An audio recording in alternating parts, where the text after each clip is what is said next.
देखिए हर खबर यहीं पर, सब्सक्राइब कीजिए TV9 भारतवर्ष। आमोद राय हमारे संवाददाता, हमारे पॉलिटिकल एडिटर इस बारे में निगाह रखे हुए थे, उनके पास हम चल सकते हैं। इस चिट्ठी का विश्लेषण आपने कैसे किया आमोद? देखिए, निश्चित तौर पर प्रधानमंत्री ने एक साल उनके सरकार की मोदी सरकार के जो एक साल कार्यकाल पूरे हुए हैं उसके तहत ही ये पत्र लिखा है। लेकिन उन्होंने साफ तौर पर कहा है कि चूंकि कोरोना का विश्वव्यापी जो महासंकट है ये फैला हुआ है, इसलिए हम आपके समक्ष नहीं आ सकते। लेकिन ये बात तय है कि जिस तरह से देश के लोगों ने लॉकडाउन में सब कुछ पालन किया है, उसके अलावा कोरोना से जिस तरह से लड़ाई चल रही है, जिस तरह का साथ मिल रहा है, निश्चित तौर पर देश आगे बढ़ेगा। और भारत की तुलना विश्व के अन्य देशों की से करते हुए उन्होंने कहा है कि हमने काफी हद तक इसमें सफलता पाई है। लेकिन मुख्य बात यह है कि उन्होंने अपने पूरे पत्र में ये जरूर जिक्र किया है कि जो श्रमिक थे, ऐसा कोई नहीं कह सकता कि उनको दिक्कत नहीं हुई है, असुविधा नहीं हुई है, तकलीफ नहीं हुई है।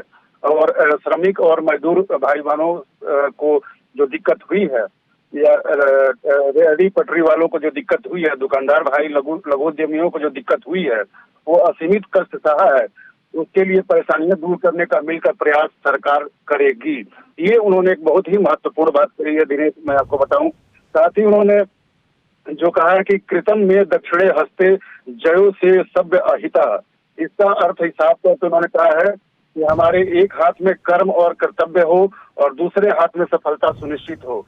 देश की निरंतर सफलता के लिए मैं काम कर रहा हूं और 130 करोड़ हिंदुस्तानियों की बात उन्होंने कही है। और कहा है कि जो 20 लाख रुपए का जो सरकार ने पैकेज दिया है, उससे देश में एक नई ऊर्जा का संचार होगा और देश जिस तरह से कोरोना काल में मिलकर लड़ रहा है, निश्चित तौर पर हम विजयी होंगे। तो कुल मिलाकर प्रधानमंत्री की ये चिट्ठी एक तरफ ये कहती है कि जहां उनकी सरकार लगातार देश को आगे बढ़ाने का प्रयास कर रही है, वहीं दूसरी तरफ इस विश्व की महामारी में देश ने जिस तरह से साथ दिया है उसकी भी उन्होंने तारीफ किया है। और उन्होंने कहा है कि इसको और हमें निष्ठा से पालन करने का समय आ गया है।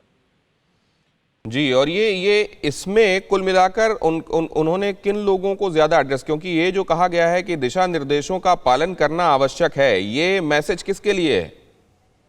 देखिए, देशवासियों को उन्होंने कहा है कि चूंकि कोरोना का जो संकट है अभी टला नहीं है, हर दिन आप देख रहे हैं कि आए दिन मरीजों की संख्या लगातार बढ़ रही है और इसकी दवा जो है, इसका जो टीका है अब तक मिला नहीं है। तो इस दरमियान सबको, समाज को उन्होंने एक तरह से अपील किया है कि समाज को। आमोद, मैं आपके पास लौटता हूँ। न्यूज़ टॉप 9 रोज सुबह 7 बजे और शाम 7 बजे सिर्फ TV9 भारतवर्ष पर।